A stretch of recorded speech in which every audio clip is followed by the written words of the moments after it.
Saya mau cerita. Ada dua orang sahabat yang tinggal di sebuah desa kecil di Italia. Sebut saja nama mereka adalah Pablo dan Bruno. Mereka adalah anak muda yang memiliki impian yang tinggi. Mereka sering berkhayal bagaimana kalau suatu hari nanti mereka menjadi orang terkaya di desanya. Keduanya merupakan orang yang sangat ambisius. Yang mereka perlukan adalah sebuah kesempatan. Pada suatu hari, kesempatan itu pun datang. Kepala desa memutuskan untuk mempekerjakan kedua anak ini untuk membawa air dari sungai ke sebuah penampungan air di tengah desa. Keduanya masing-masing membawa 2 buah ember dan segera menuju ke sungai. Menjelang sore, keduanya telah mengisi penampungan air sampai penuh. Kepala desa menggaji mereka masing-masing berdasarkan jumlah ember air yang mereka bawa. Wow, Pablo dan Bruno senang sekali. Ini berarti impian mereka akan segera terkabul. Mereka sulit percaya jika mereka bisa mendapatkan rezeki sebanyak ini. Mereka bekerja lebih keras lagi setiap hari agar bisa mengangkut air lebih banyak. Namun, Pablo mulai merasakan ketidaknyamanan. Ia tidak yakin pekerjaan ini bakal buat impiannya terwujud. Punggungnya nyeri dan kedua telapak tangannya lecet-lecet. Kian hari, kian takut saat harus pergi bekerja. Ia pun mulai berpikir keras, mencari akal bagaimana caranya membawa air dari sungai ke desanya. Pablo mendapatkan ide. Bruno, saya punya rencana. Daripada kita mondar-mandir bawa-bawa ember setiap hari, kenapa kita nggak sekalian aja buat sebuah saluran pipa dari sungai ke desa kita? Saluran pipa? Ide dari mana itu? Seru Bruno. Kita udah punya kerjaan yang bagus, Pablo. Saya bisa bawa 100 ember sehari. Saya akan jadi orang kaya. Di akhir minggu, saya bisa beli pakaian baru. Pada akhir bulan, saya bisa beli seekor sapi. Dan pada akhir tahun, saya bisa bangun sebuah gubuk baru. Nggak ada kerjaan sebagus ini di desa ini. Setiap minggu kita bisa liburan. Setiap akhir tahun, kita berhak cuti selama 2 minggu dengan gaji utuh. Kita akan punya hidup yang layak. Jadi buang jauh-jauhlah pikiran untuk bangun saluran pipa. Tapi Pablo tidak putus asa.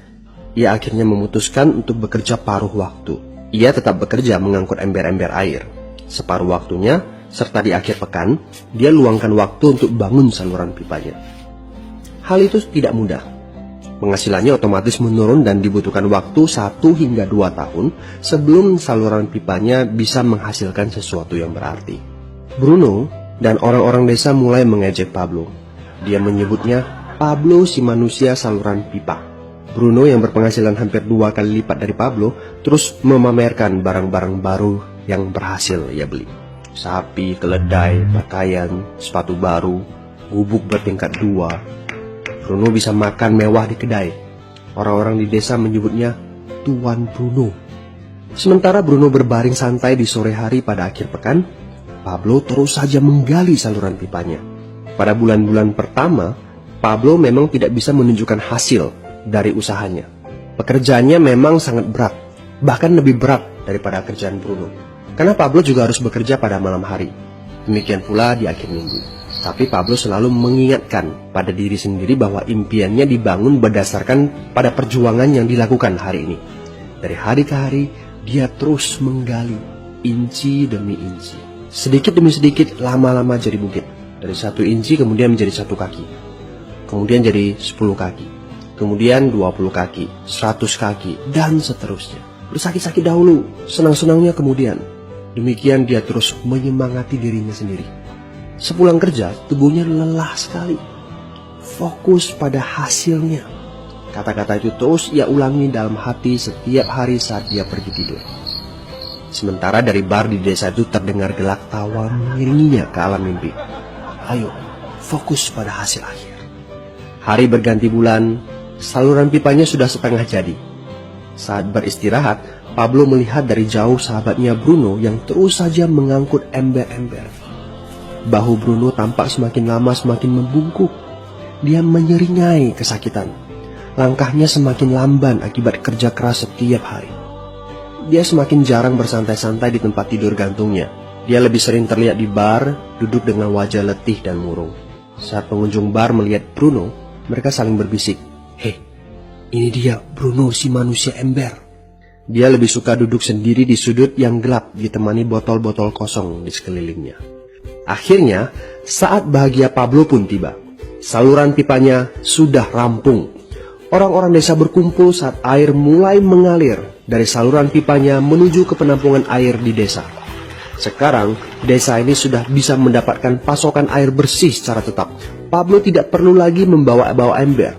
Artinya, airnya akan terus mengalir, baik dia sedang bekerja maupun tidak. Air itu mengalir saat dia makan, saat dia tidur. Air itu mengalir di akhir minggu ketika dia asyik bermain. Semakin banyak air yang mengalir ke desa itu, semakin banyak pula uang yang mengalir ke kantong Pablo. Apa moral dari cerita ini? Pertanyaan yang paling penting untuk kita renungkan adalah, siapakah Anda? Seorang pembawa ember atau seorang pembuat saluran pipa? Apakah Anda hanya mendapatkan penghasilan jika Anda datang ke tempat kerjaan, seperti Bruno pengangkut ember? Atau Anda termasuk orang yang bekerja hanya sekali saja, kemudian Anda dibayar terus-menerus, seperti Pablo pembuat saluran pipa? Jika Anda termasuk orang kebanyakan, itu berarti Anda bekerja dengan menggunakan pola pembawa ember. Anda membarterkan waktu untuk mendapatkan uang. Maksudnya, bekerja 1 jam dibayar per jam, bekerja 1 bulan dibayar per bulan, bekerja setahun dibayar per tahun. Masuk akal kan? Masalahnya, dengan sistem pembawa ember, masuknya uang akan berhenti saat kita berhenti bawa ember. Artinya pendapatan kita hanya sementara alias tidak langgeng. Kalau di suatu pagi Bruno bangun dan punggungnya terasa sakit, sehingga dia tidak bisa bangkit dari tempat tidurnya, berapa uang yang akan dia dapatkan hari itu? 0 besar. Fakta yang harus kita sadari adalah, kita tidak bisa bekerja selamanya karena faktor usia dan kesehatan. Jika kita tidak sanggup membarterkan waktu kita, maka kita tidak akan mendapatkan uang. Pablo jauh hari sudah menyadari keterbatasan ini.